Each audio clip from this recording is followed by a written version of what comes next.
Hi this is Misha और आज हम लोग कर रहे हैं क्लास 9th की एक्सरसाइज 10.4 का question number 5। 3 girls Reshma, Salma and Mandeep are playing a game by standing on a circle of radius 5 metre. इसमें हमें 3 लड़कियां हैं जो गेम खेल रही हैं। एक रेशमा, सलमा और मनदीप वो खड़ी हैं सर्कल के रेडियस से 5 metre drawn in a park. एक पार्क में एक सर्कल की शेप का पार्क है जिसका रेडियस 5 मीटर है। वो वहाँ पर एक गेम खेल रही हैं।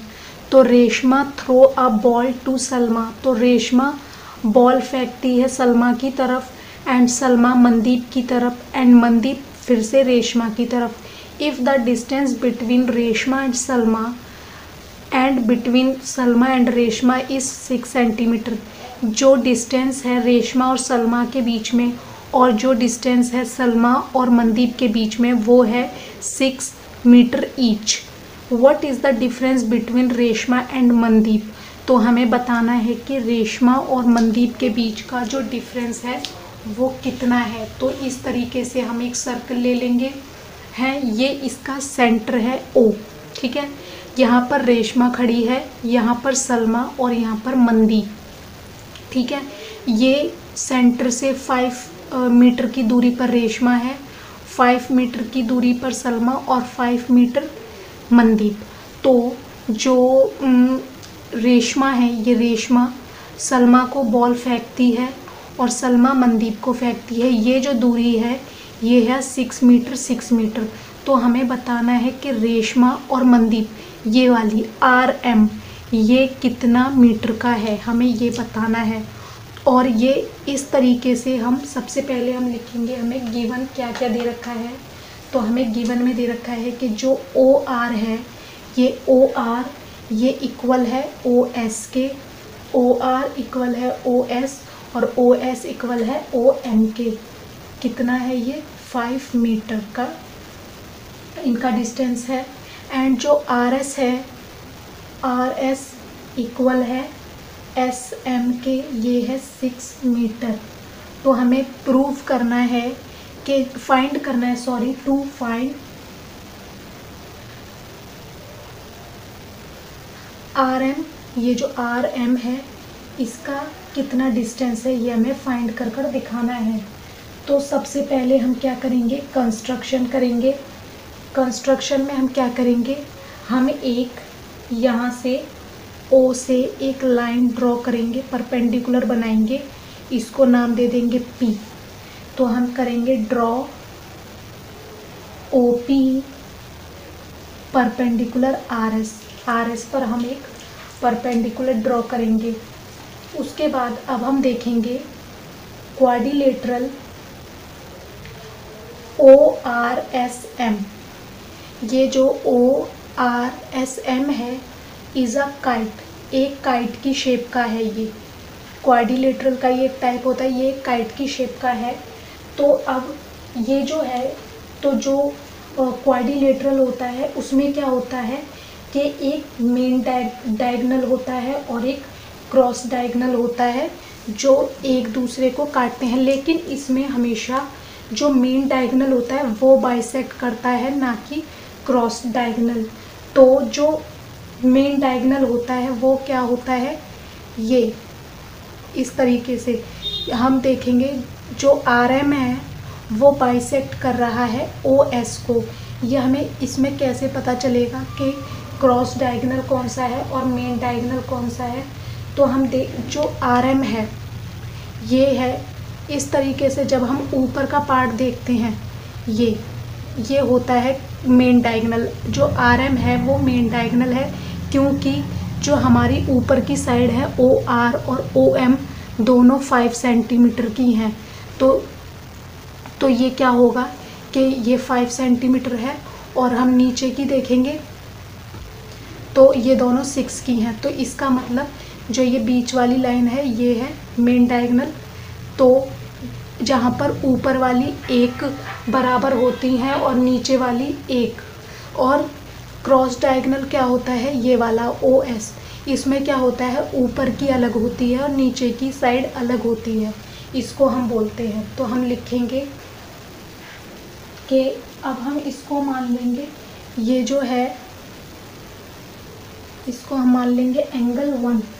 ये 90 डिग्री का एंगल बना रहा है, ये जब ये कट हो रहा है तो एंगल 1 इक्वल 90 डिग्री। ठीक है, इसका रीज़न क्या हो जाएगा, इसका रीज़न हो जाएगा main diagonal of A kite is perpendicular bisector of cross diagonal.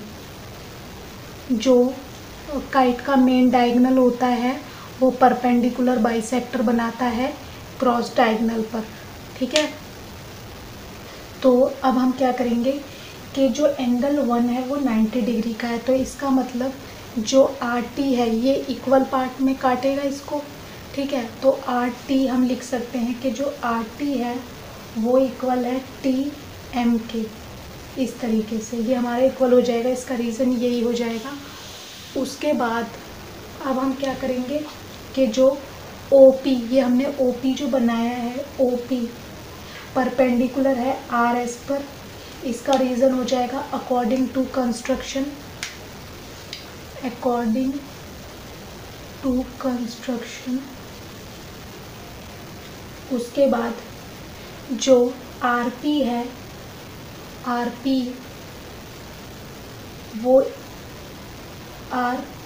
है वो इक्वल होगा RS के आधा होगा। ठीक है, इसका रीज़न क्या हो जाएगा, इसका रीज़न हो जाएगा perpendicular from the centre bisect the code. जो भी सेंटर से परपेंडिकुलर बनता है वो कोड को बाइसेक्ट करता है। जो हमारी RS है उसको हमने कोड मान लिया। तो जो हमारा RP है ये RP, तो हम RP को जब निकालेंगे तो इक्वल में RS हमें कितना दे रखा है, RS हमें दे रखा है 6, ये रहा पूरा RS, तो 6 मीटर बाई डिवाइड 2, तो हमारा RP कितना आ जाएगा 3 मीटर। ये हमारा RP निकल आया। अब उसके बाद अब हम देखेंगे इन ट्रायंगल, इसको मैं इरेज कर देती हूँ।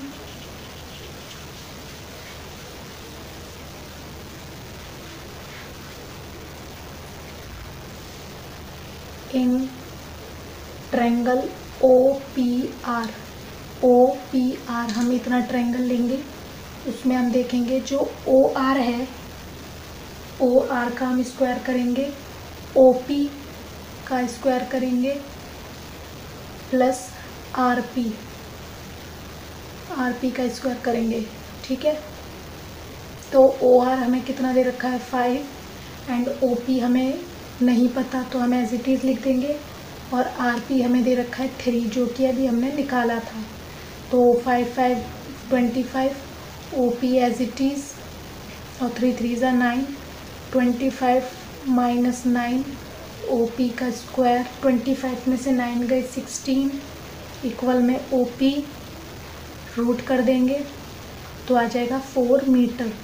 तो जो हमारा OP है ये वाला, ये आ गया 4 metre.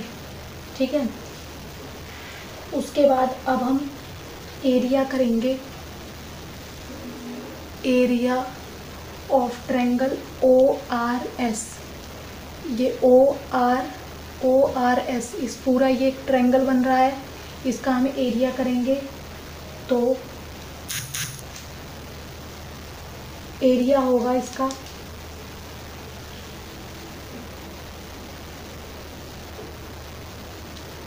Half base into height. Area of triangle यही होता है, तो हाफ एज इट इज़ रहेगा।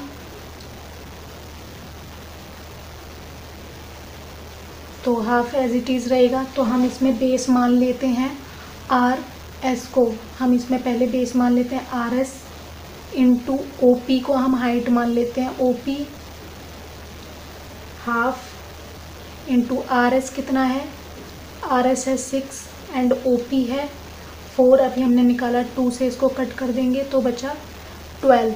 तो 12 मीटर हमारा ओ आर एस का एरिया निकल आया। अब हम ओ आर एस का एरिया दूसरे तरीके से भी निकाल सकते हैं।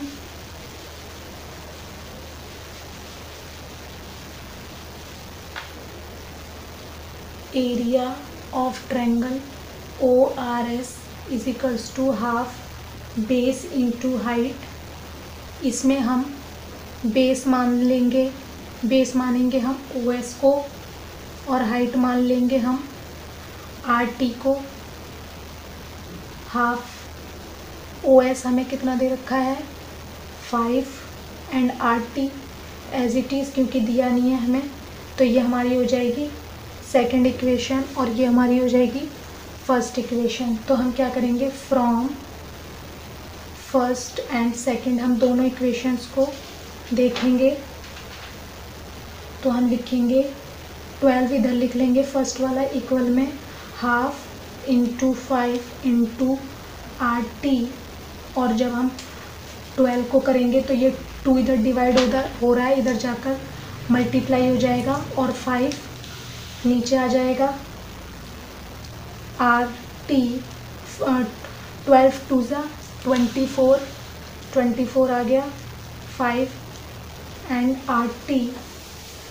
तो हमारा हम इसको कट करेंगे तो हमारा डेसिमल में आंसर आ जाएगा, हमारा आर टी आ जाएगा 4.8। ये हमारा हाफ निकल गया आर टी। अब हमें निकालना है आर एम। तो हम करेंगे 2 को इंटू कर देंगे आर टी से, तो 2 इंटू 4.8 हो जाएगा। तो हम जब मल्टीप्लाई करेंगे इसका तो 9.16 मीटर ये हमारा आंसर हो जाएगा। ठीक है, यही हमें आर एम निकालना था इसमें, जो कि हमारा 9.6 मीटर है।